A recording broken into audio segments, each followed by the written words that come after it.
Welcome to the Cincinnati Recycling and Reuse Hub. Come on in.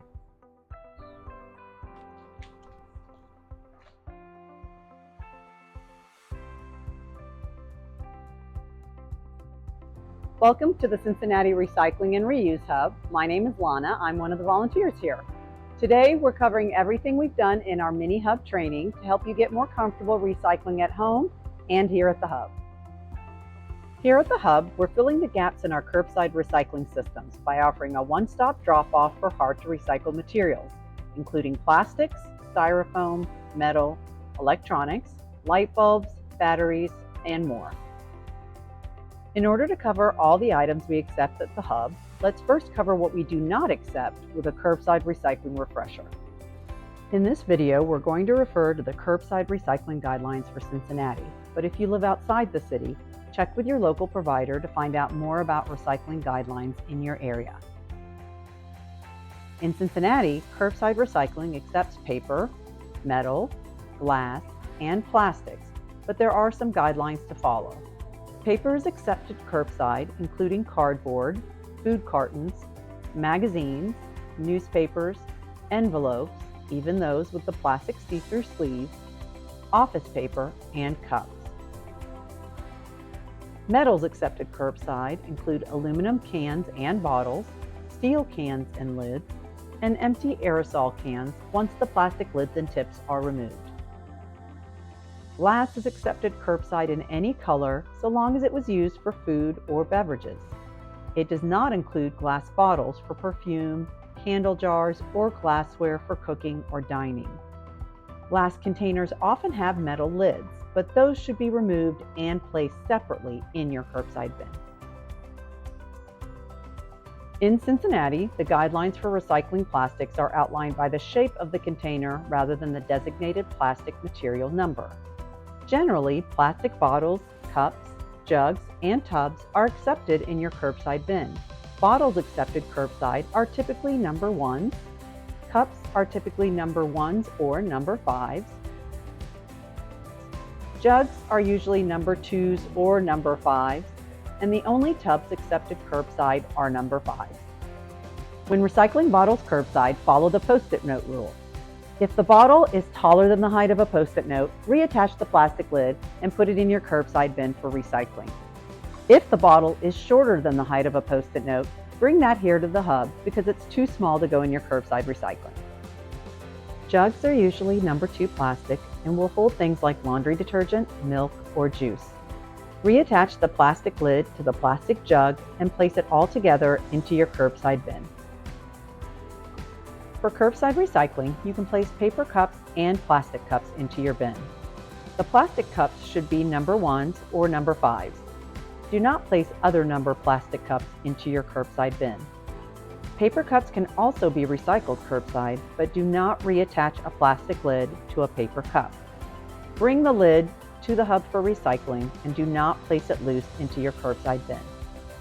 Another tip for how to determine what plastics can go in your curbside bin. If the opening is smaller than the bottom, such as containers like this that have pretzels, peanuts, snack mixes, or for jars of jams, jellies, or peanut butter, you can attach the lid right back on it and put the entire thing in your curbside bin. Don't be fooled by containers like this that look all one size. Once you remove the lid, you notice that the opening is still smaller than the base, so you can just reattach the lid and the entire container can also go in your curbside bin. Number 5 tubs are recycled curbside. These include things like your dishwasher pod or powder detergent tubs, single-serving fruit containers, or rigid cheese containers. Just reattach your plastic lid to the plastic container and put the entire thing in your curbside bin. Now that you're more familiar with what to recycle curbside at home, let's cover what you should bring to the hub. When you come to the hub, look for the green shirts if you need any guidance. Our volunteers are happy to help. If you want to get more familiar with the general layout, check out our map of the mini hub on our website. We recommend you have your items pre-sorted as much as possible. We have a quick guide to help you with your pre-sorting on our website as well.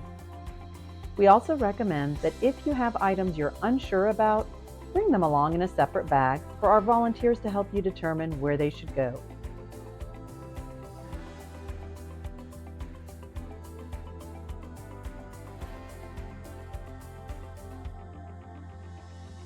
First things first, when you come in, you'll see our check-in table. Grab your smartphone, scan the QR code every time you come in for drop-off to check in. It'll ask for your zip code and your email address. This information helps us for future grant applications, but don't worry, we don't share it with anyone.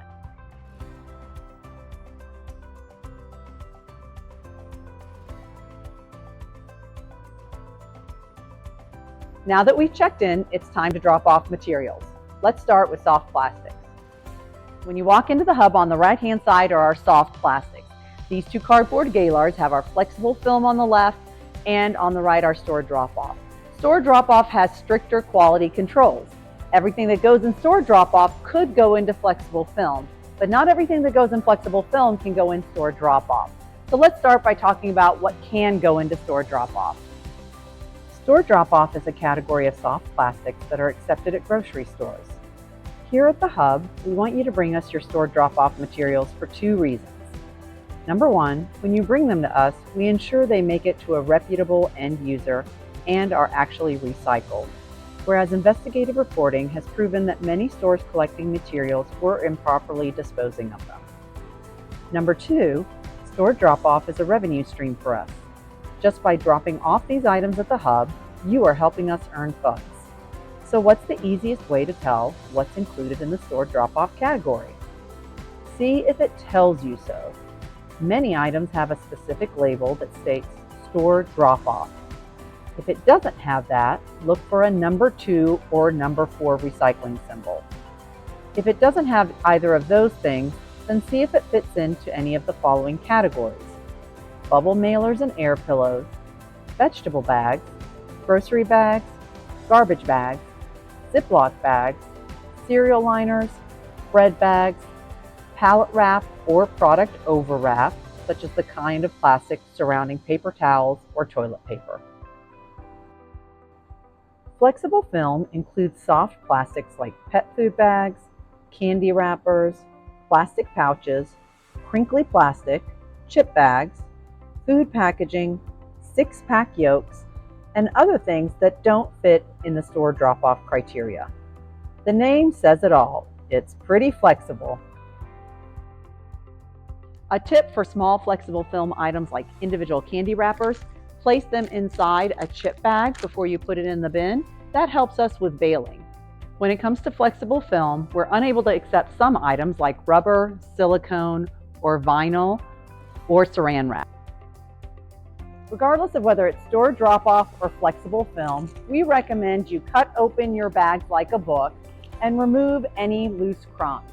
That way you make sure items are clean and dry and free of any debris before you bring them in.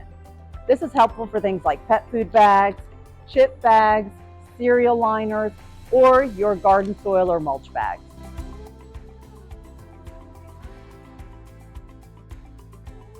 Now that we've covered soft plastics, let's discuss rigid plastics. At the hub, we sort rigid plastics by number. Check your recyclables for the number or the corresponding letter code to determine which bin to place them in. We accept rigid plastics numbers 1 through 7. We also accept rigid plastics with no number.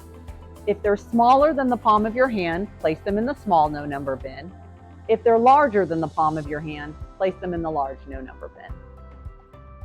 Our number 1 plastic collection requires more volunteer oversight because of the strict guidelines of materials we can accept, similar to our store drop-off materials. Thank you for your patience with our volunteers as they review your items and confirm that they are acceptable. Please review our signage and our guidelines, as we cannot accept number 1 cups, bottles, or jugs or jars. Next to our rigid plastics, we have bins for straws, Pack-Tex, wrapped utensils, and unwrapped utensils. If you have wrapped plastic straws, please place those in our wrapped utensils bin. At the hub, we sort styrofoam 3 different ways: clean and white, food and colored styrofoam, and plastic foam and sheets, any color. When it comes to food and colored styrofoam, it needs to be clean and dry and free of any debris, but food stains are okay. For clean and white styrofoam, we do have a few restrictions: no tape, no labels, and no food containers. We can accept plastic foam and sheets of any color. They're similar to the material of a pool noodle. We can't accept polyurethane, which is more like a spongy material.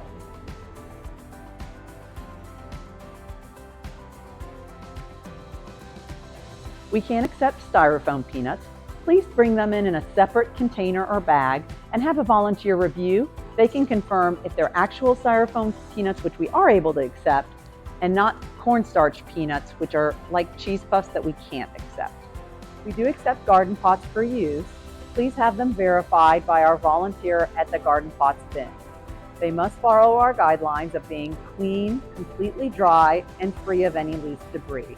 So please clean out any loose leaves or dirt in your pots and make sure they're fully dry before bringing them in. Please also remove any plant tags. These are recyclable.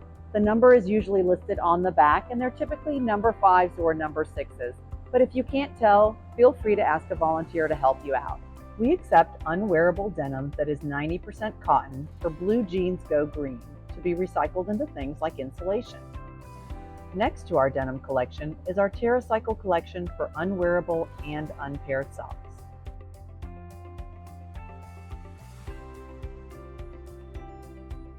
We can accept multiple types of metal. If it's general metal, it can go in this bin here, including anything that's rusted.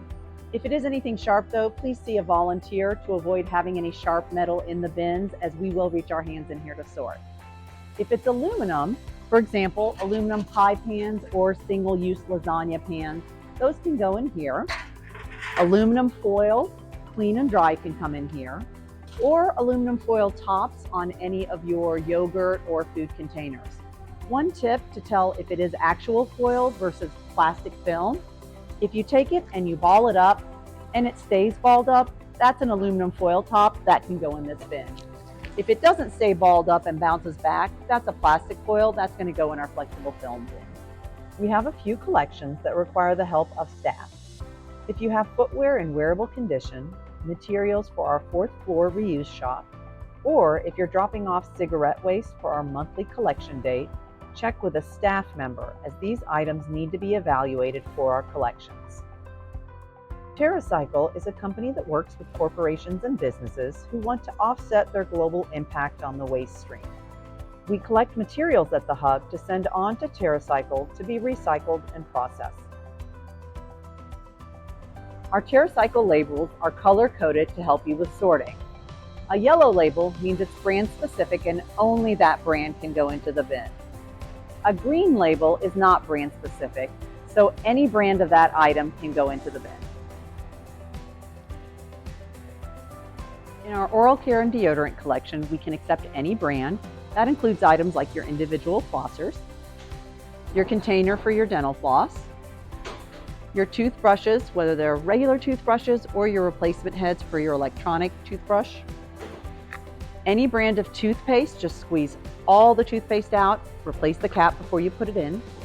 And even your packaging for floss or toothbrushes, remove any cardboard on the outside, place that in your curbside bin, and only put the plastic part of the packaging into our bin.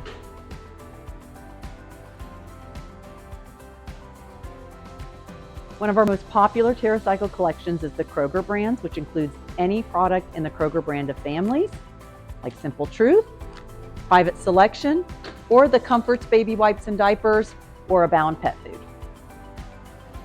To find the most up-to-date information about our Terracycle collections, please go to our website.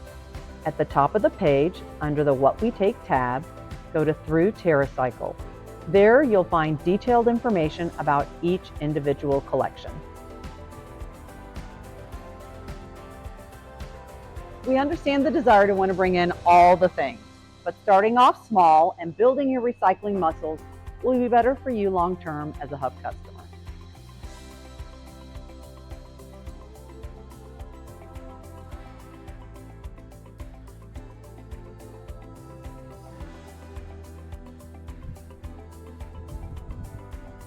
Thanks for watching our Mini Hub customer training. We hope you learned a lot. If you have any questions, please reach out to us. We're happy to help.